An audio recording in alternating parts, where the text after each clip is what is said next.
Okay, so if you will ask what is the easiest way to animate any Flutter widget, then I will confidently say this Animate Do Flutter package.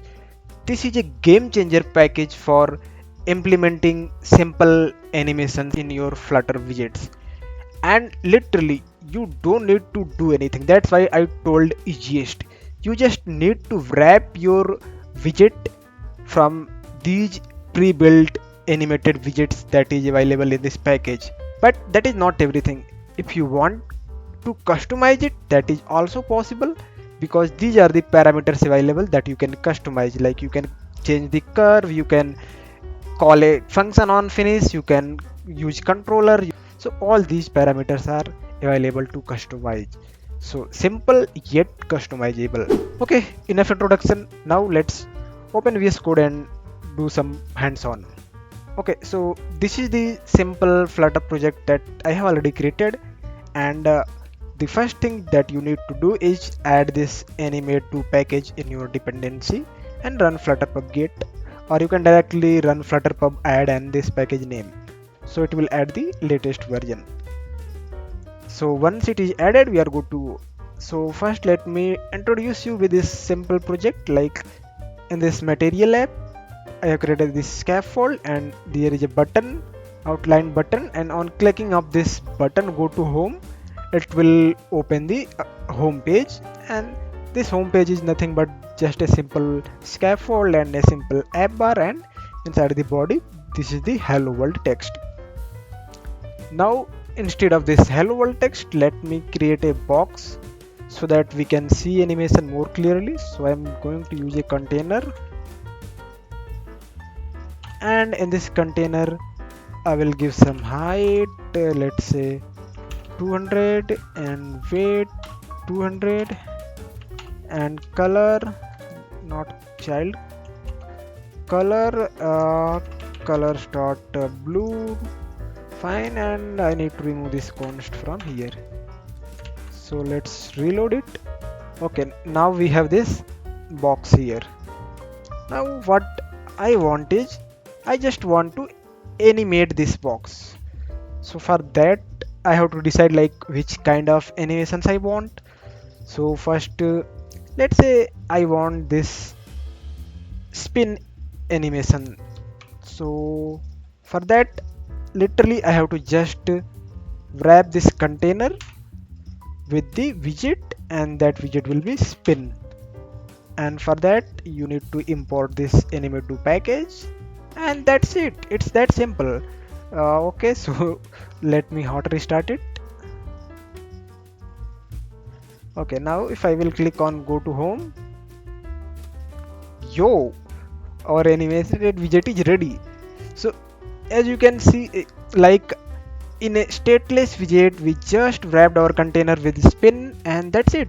But imagine if you have to do without using this package, then first you need to convert this stateless widget to stateful widget. Then you have to use a mixin here, like single trigger provider state mixin. You have to create a controller, you have to initialize, you have to dispose, you have to do hell lot of things, even for a simple animation like spinning this container.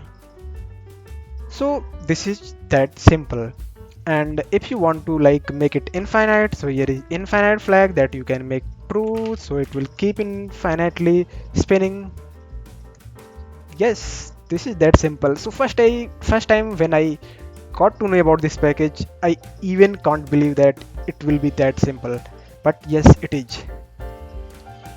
Now let's try some other animation like bounce. So what I have to do, just replace spin with bounce, nothing else. So as you can see, now our container is bouncing. So this container can be anything, like literally any your Flutter widget. This can be your sized box, this can be your text, this can be your button. So for example, let me write here text, and I am dancing text, and as you can see, now text started dancing. So I mean, any widget you can use, you just need to wrap it with the animated widget. Okay, let's try some of the other animations like ShakeX, ShakeX, and as you can see now it is shaking from X direction. So if you want to customize it, like you want to change from from how many distance it should shake, then here you can see the default value is 20, so let's make it 40 so it will look like more shaky. So now as you can see it is coming from some more distance, and if you want some little shake then you can make it something smaller like 10, so it will just simply shake like this. And similarly there is shake Y, so it will shake from top to bottom. So now it is shaking from top to bottom. So I mean, in this video I will not visit each of the widgets and explain everything, so I'm just giving you an idea, like literally you can use any of the available widgets here and it is that simple. And what is the use case? So in any of the applications, so if you are developing and if you have these kind of nice animations, it will boost your user experience and user will love your application. So it is not that complex, it is also performant.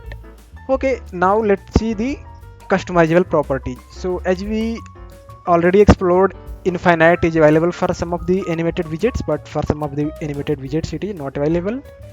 We already talk about from, like if you want to customize from how many distance it should bounce or come, there for that it is from. So here let's say if I want it from 2 up direction, then the default is 75, then I can make it something like 175, then it will come from more top.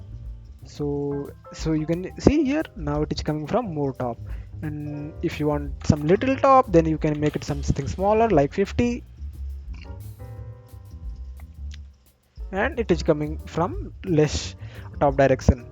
So this is the from. So if it is in case, then it will from top it will take. If it is from left or right, like here if I will make left, then it will from will decide the left direction from where it is starting. So the initial or final destination if you want a slide or fade more striking. And child is will be the widget that we want to animate. The as simple as that.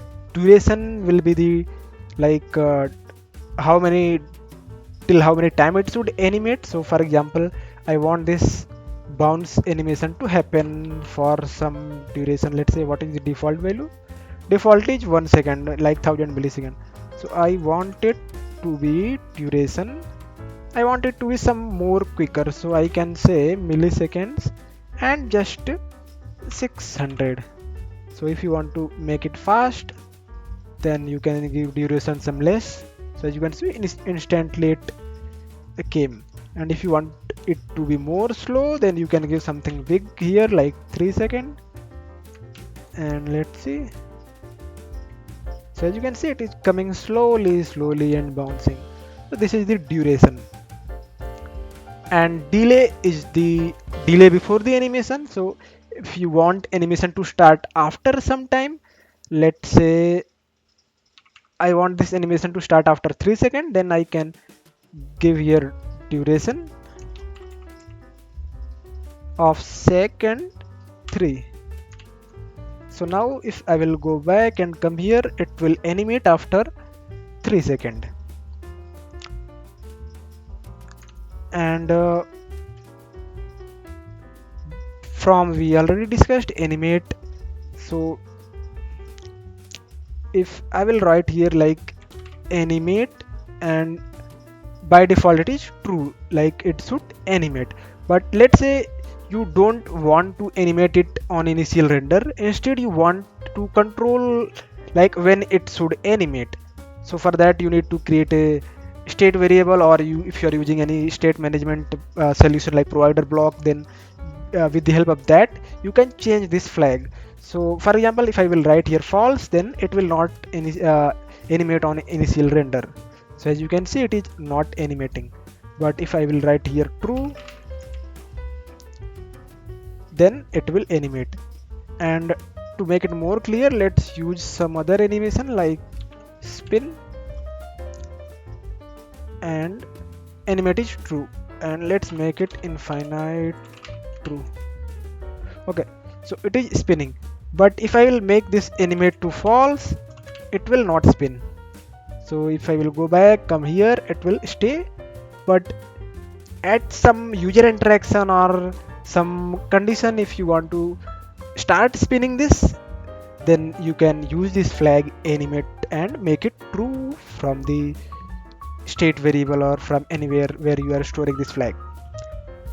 So this was the animate.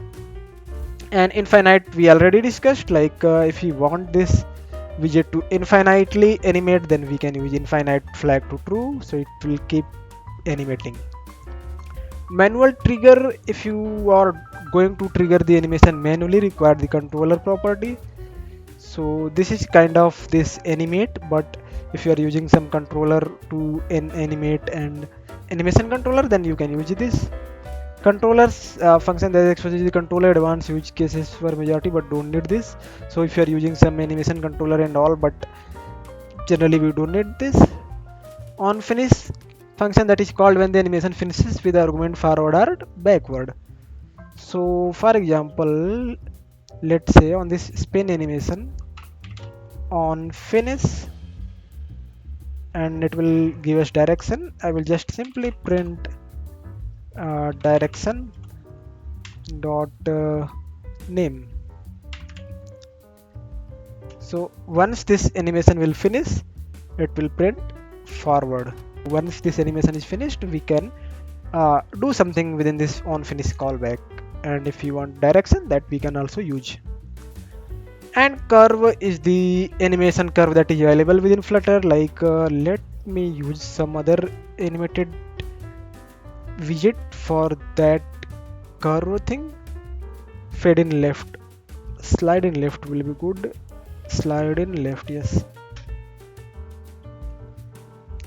So here slide in left.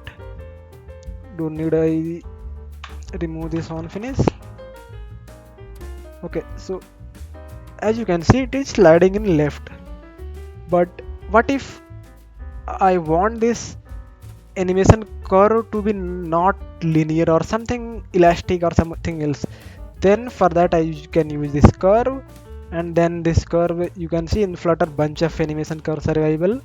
So for example, let's say I want bound in curve. So how it will look, let's see. It is loading, it is not giving the chart. Okay, let's see this bounce in. So as you can see, initially it bounced and then came to this position. So this is the curve that you can customize. If I will make it like easy out, then you can see little difference. You can notice, if you know about curves, then you can definitely notice. So let's say ease in back or bounce out, then instead of initially bouncing, it will bounce at the end. So yes, you can notice some changes. So this is the curve thing that you can customize. So that was all about Animate Do Flutter package. That is the easiest way to animate any of your Flutter widget. I believe this video will be very helpful for you, and feel free to like and subscribe.